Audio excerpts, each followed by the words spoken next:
Labias de Parrilla es un podcast donde les damos la información justa y suficiente para que ustedes puedan pretender que son expertos en un tema y parezcan cultos e interesantes cuando suelten esta labia en una reunión con sus amigos. En la Labia de Parrilla de esta semana les voy a hablar sobre la marihuana, la droga que es famosa por las risas, la relajación y porque la gente que la consume se siente cool. O sea, diría que tiene los mismos efectos de escuchar el súper increíble podcast. ¡Qué maravilla! Así es, amiguitos, hoy les hablaré sobre el cannabis. Conoceremos su historia y sabremos si la marihuana realmente es peligrosa, si la marihuana realmente es tan medicinal y si de verdad es la planta del diablo. Así que arranquemos de una vez, enrolemos toda esta información y empecemos a fumarnos este contenido. Empecemos por lo primero, ¿qué es la marihuana? La marihuana es una droga psicoactiva que proviene de la planta del cannabis o cáñamo. Es la misma, no son diferentes, solo que se llaman cannabis o cáñamo. Y es originaria de Asia Central, específicamente las regiones cercanas al Himalaya. Esta planta produce dos compuestos químicos, uno es el THC y otro es el CBD. Ambos compuestos influyen sobre el sistema nervioso central y son responsables de crear el efecto que causa la marihuana en sus consumidores, incluyendo las ganas excesivas por oír Manu Chao, hasta ese. El primero, llamado THC, es el compuesto más conocido por ser psicoactivo, es decir, es el que droga a la gente. Produce una sensación de euforia, relajación y alteración del tiempo y espacio. También puede aumentar el apetito, cosa que yo he visto en amigos que a veces les provoca combinar sopa de lentejas con Nutella, que dicen, ¿quiere probar esto? No, porque obviamente se está drogado. Ese es el THC.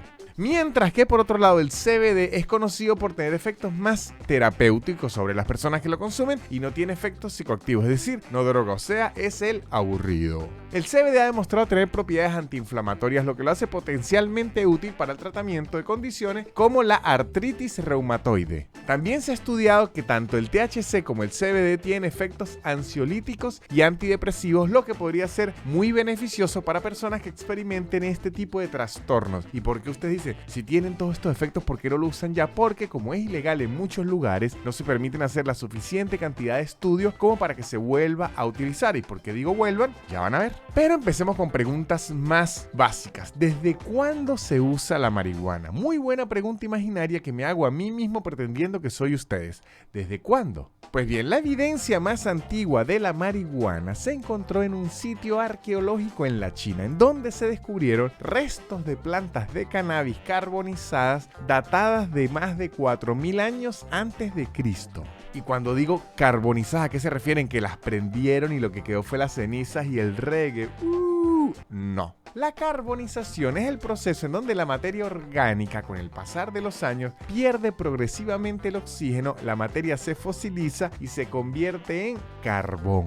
A través de ese proceso es en donde se puede determinar la antigüedad de las cosas orgánicas, como animales o en este caso plantas, como es el cannabis.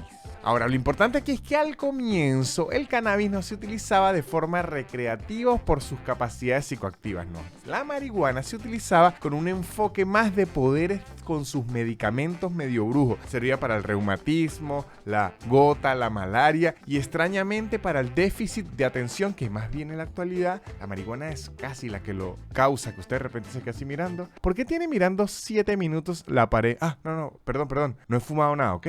Eso sí, la primera referencia directa que se tiene al producto de la cannabis como uso recreativo data de 2737 años antes de Cristo. O sea, se tardó unos 1200 años desde que se empezó a usar como medicina a que alguien dijo, ¿y si lo usamos es para la diversión? Otro uso que se le dio a esta planta y muchísimo fue el de materia prima para fabricar fibra. Y esto servía para muchas cosas, entre ellas tela. Es decir, la pobre marihuana la han explotado por todos lados, de medicina, de ropa, de recreación, lo que sea. De hecho, como dato clave, los cuadros de Rembrandt, Van Gogh, Gainsbourg, todos esos fueron pintados en lienzos de lino de cáñamo, es decir, tela de marihuana. Igualmente, otras cosas importantes como el borrador del Acta de la Independencia de los Estados Unidos está escrito sobre en Asia, tierra originaria del cannabis. En su momento, donde más consumían marihuana era en la India, en donde los musulmanes, por la prohibición de beber alcohol, prefirieron entonces consumir marihuana y por eso inventaron el hachís.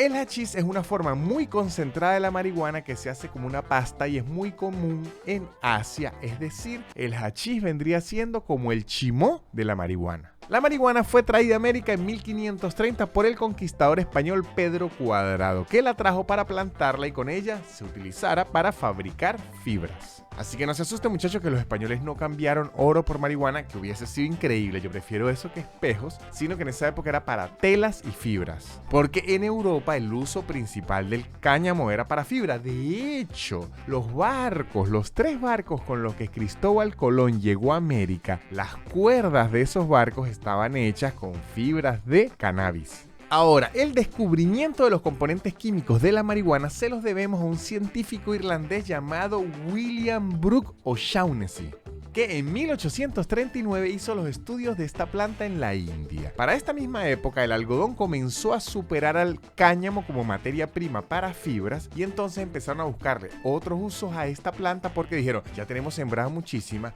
el algodón nos está ganando, vamos a ver qué hacemos con esto. Y ahí fue que se descubrió, ay, miren, yo aquí he visto unas cosas y este químico sirve para drogarse. Al final del siglo XIX, la marihuana fue agregada a la farmacopea de Estados Unidos y Europa. Y ustedes dirán, ¿qué es la farmacopea? Fue que se equivocó. Yo también creía lo mismo cuando empecé a leer esto, pero no, ya les digo qué es. La farmacopea es un compendio o libro oficial que contiene información estandarizada sobre las drogas y medicamentos utilizados en la práctica médica y farmacéutica. Su objetivo principal es establecer normas de calidad, pureza, potencia y otras características para asegurar la seguridad y eficacia de los productos farmacéuticos. Es decir, la marihuana era bien vista durante el comienzo del siglo pasado. ¿Qué ocurrió? ¿Qué ocurrió? Una de las formas más comunes de administrar marihuana en ese entonces eran formas de tintura o elixires. Estos extractos se disolvían en alcohol o en glicemia y se consumían en pequeñas dosis. Los médicos prescribían estas soluciones para una variedad de condiciones desde dolor hasta trastornos nerviosos. Ahora hablemos de cómo se convirtió esto en ilegal. Si era un medicamento tan común y tan inofensivo, ¿de qué forma pasó a ser casi el enemigo número 1 de la sociedad? La marihuana fue considerada una droga estupefaciente por las Naciones Unidas en 1961. Esto hizo que dejara de estar en los libros de medicina y fármacos y pasara a estar en las listas de sustancias ilícitas en prácticamente todo el mundo. La posesión y comercialización de marihuana con fines recreativos se ilegalizó en todos los Estados Unidos por ley federal en 1937. En 1970 se creó la Ley de Sustancias Controladas, que oficialmente introdujo una lista de 5 categorías diferentes basadas en su peligrosidad y su riesgo de adicción, siendo las sustancias de categoría número 1 las más peligrosas y adictivas, en donde está la marihuana. Y no se sabe cómo, quién financió o para qué pusieron la marihuana en ese renglón, que es el mismo renglón del crack y la heroína, cuando ya se sabe que ni de cerca es igual de peligrosa o adictiva, la pusieron en el mismo renglón. Pero así la hayan hecho ilegal y todo, el gobierno siempre la utilizó, como por ejemplo durante la Segunda Guerra Mundial, la marihuana y el LSD fueron utilizados por los soldados aliados como suero de la verdad, que agarraban, le metían muchísima marihuana a la gente y le empezaban a preguntar cosas y la gente toda drogada, ¿qué es eso? Sí, es verdad, no es verdad, ¿me pueden dar por favor Doritos y mayonesa? Actualmente la marihuana es legal en varios países, pero les dejo como dato que el primer país del mundo como país en hacer legal la marihuana fue Uruguay en el año 2013.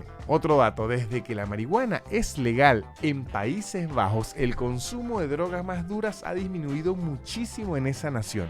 Otro dato, aunque se habla mucho de México en las películas y en las series, el país que más produce marihuana en el mundo es Paraguay. Vamos Paraguay, mis paraguayos, así es. En el 2015, la tripulación de la Estación Espacial Internacional recibió semillas de cannabis como parte de un experimento para estudiar el crecimiento de plantas en el espacio. Así que podríamos decir que en el espacio es legal. Me imagino los astronautas diciendo, disculpen, ¿nos pueden enviar unos Rolling y unos Doritos y unos discos de Bob Marley, por favor? Todo como parte del experimento, eso sí. El 20 de abril se conoce como el Día de la Marihuana, también conocido por 420 en la fecha si se ordena en inglés, porque vale al mes primero que el día, y esta tradición la comenzaron unos estudiantes del colegio San Rafael en California que salían a las 4:20 después de clase a fumarse su porrito frente al monumento de Luis Pasteur. Todo muy raro, pero bueno, de ahí se empezó a celebrar que el 4/20 era el día de la marihuana, que también es importante decir que es el mismo día en que nació Hitler. ¿Tiene algo que ver esto? No, la verdad es que pura casualidad, pero me da mucha risa que sean el mismo día. Así, muchachos, ¿qué aprendimos hoy? Pues bueno, que al final a los humanos lo que nos gusta es la droga. Antes de Cristo, la droga. Así que ya saben, muchachos, si están en una parrilla, alguien saca un porro y les ofrece, ustedes lo único que pueden decir es sí, porque ¿quién soy yo para negar más de 4000 años de historia? Así que prenda esa acta de la independencia. ¡Woo!